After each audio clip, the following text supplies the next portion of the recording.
అనుదినం పచ్చని పువ్వులా వికసించే సీమ ఈ విజయనగరం. పైడి తల్లి అమ్మవారు ఇక్కడ గ్రామ దేవత మాత్రమే కాదు, ఈ ఊరి ఆడపడుచు కూడా.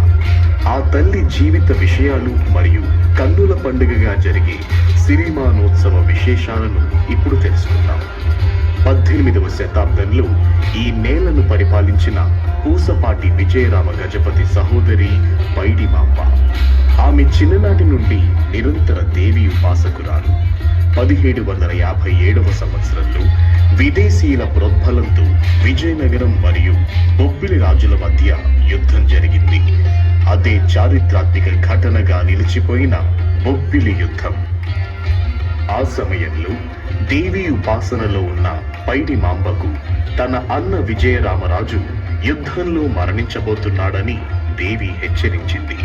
వెంటనే యుద్ధాన్ని ఎలా అయినా ఆపడానికి రథంలో బయలుదేరింది పైడి మాంబ.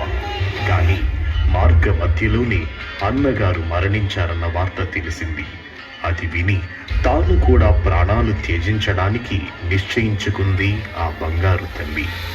బాధపడుతున్న రథ సారథికి తాను దేవతై వెలసి ఈ విజయనగరాన్ని కాపాడుతానని, కోట వెనక భాగంలోనున్న పెద్ద చెరువులో ప్రతిమగా దొరుకుతానని ఆలయం కట్టి పూజించమని చెప్పింది. అక్కడే ప్రాణత్యాగం చేసి దేవిలో లీనమైంది పైడి మాంబ. అనంతరం బెత్సవారి సహాయంతో పెద్ద చెరువులో గాలించగా అమ్మవారు చెప్పినట్లుగానే ఆమె విగ్రహం బయటపడింది. అప్పటి నుండి పైడి తల్లి అమ్మవారు విజయనగరంలో కొలువు తీరి ఎక్కడెక్కడి నుంచో వచ్చే భక్తులందరి కోరికలు తీరుస్తూ పూజలందుకుంటోంది. ప్రతి ఏడాది ఎంతో వైభవోపేతంగా అమ్మవారికి ప్రత్యేక రీతిగా సిరిమానోత్సవం సంబరం జరుగుతూ వస్తుంది. విజయనగరంలో అమ్మవారికి 2 ఆలయాలున్నాయి. 3 లాంతర్ల దగ్గర ఉన్న ఆలయాన్ని చదురుగుడి, రైల్వే స్టేషన్ వద్ద ఉన్న ఆలయాన్ని వనంగుడి అంటారు. ప్రతి ఏడాది వైశాఖ మాసం 2వ వారంలో అమ్మవారి ఉత్సవ విగ్రహాన్ని వనంగుడి నుండి చదురుగుడికి ఊరేగిస్తూ తీసుకువెళ్తారు. దీనిని దేవరోత్సవం అంటారు. ఆశ్వీయుజ మాసంలో విజయదశమి వెళ్లగానే వచ్చే మంగళవారం నాడు సిరిమానోత్సవం జరుగుతుంది. అనంతరం సిరిమాను సంబరం జరిగిన 14 రోజులకు అమ్మవారి విగ్రహాన్ని మరలా చదురుగుడి నుండి వనంగుడికి తీసుకువెళ్తారు. దీనిని ఉయ్యాల కంబాల ఉత్సవం అంటారు. ఇలా అమ్మవారు 2 ఆలయాల్లోనూ 6 నెలల పాటు పూజలు అందుకుంటుంది. ప్రతి ఏటా పైడి తల్లి అమ్మవారి సిరిమానోత్సవాన్ని దర్శించడానికి ఉభయ తెలుగు రాష్ట్రాల నుండే కాకుండా ఒరిస్సా, మధ్యప్రదేశ్, మహారాష్ట్ర, బెంగాల్ ప్రాంతాల నుండి కూడా ఎంతో మంది భక్తులు తరలి వస్తారు. అమ్మవారికి వాళ్ళ మొక్కులు చెల్లిస్తారు. ముందుగా అమ్మవారు ఆలయ అర్చకుల కలలో సాక్షాత్కరించి సిరిమానుగా మలచవలసిన చెట్టు ఆచూకి తెలియజేస్తోంది. అమ్మవారు చింత చెట్టును మాత్రమే దీనికోసం ఎన్నుకోవటం విశేషం.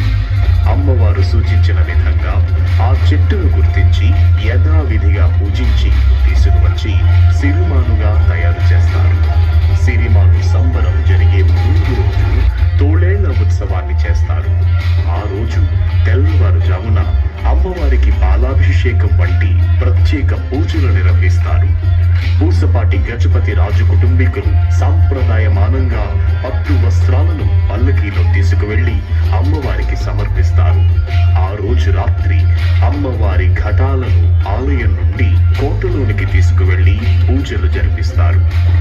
సిరిమాను సంబరం రోజున ఆలయ అర్చకులు అమ్మవారి ప్రతిరూపంగా సిరిమానును అధిరోహిస్తారు. సిరిమాను ఊరేగింపులో మొట్టమొదటిగా మంగళవాద్యాలు, పూర్ణ కుంభము, తరువాత అమ్మవారి సైనిక శక్తికి ప్రతిరూపంగా పాలధార వస్తాయి. వెనుకని గజపతుల రాజ చిహ్నంగా ఏళ్ల ఏనుగు, ఆ వెనుక ముత్తైదువులకు ప్రతిరూపంగా అంజలి రథము, ఆ వెంటనే జాలరివల, చివరిగా అమ్మవారి ప్రతిరూపమైన సిరిమాను వస్తాయి. 3 సార్లు అమ్మవారి కోవెల నుండి కోట వరకు ఈ సిరిమాను యొక్క ఊరేగింపు తిరుగుతోంది. సిరిమాను కోట వద్దకు వచ్చినప్పుడు కోటను రక్షించే కోట శక్తికి పొంగి ప్రొక్కుతుంది. ఈ సిరిమాను తయారీలో ఏ విధమైన ఇనుప మేకులు ఉపయోగింపబడవు. అలనాడు పైడిమాంబ రథసారథి అయిన పతివాడ అప్పలనాయుడు గారి వంశస్థులే ఈ ఆలయ అర్చకులుగా సిరిమాను అధిరోహిస్తారు. కళ్యాణ తిలకం దిద్ది పూజా విధులతో అర్చించి అర్చక స్వామిని సిరిమానుపై కూర్చోబెట్టి పట్టు వస్త్రాలతో కడతారు. వారి చేతిలో ఒక విసిన కర్ర, ఒక అద్దం ఉంచడం సంప్రదాయం. సిరిమాను ఊరేగే సమయంలో భక్తులందరూ దారికి ఇరువైపులా నిలబడి అరటి పళ్ళును అమ్మవారికి నివేదనగా విసరటం ఆనవాయితీ. పురాతన సంప్రదాయానికి ఆలవాలమై, విజయనగర సంస్కృతికి నిలువెత్తు నిదర్శనమై, అమ్మవారి కృపను అందరికీ అందజేసే సాధనమైన ఈ సిరిమానోత్సవ సంబరాన్ని మీరెల్లరూ కళ్ళారా తిలకించి అమ్మవారి అనుగ్రహాన్ని నిండుగా పొందాలని కోరుకుంటూ శుభమస్తు.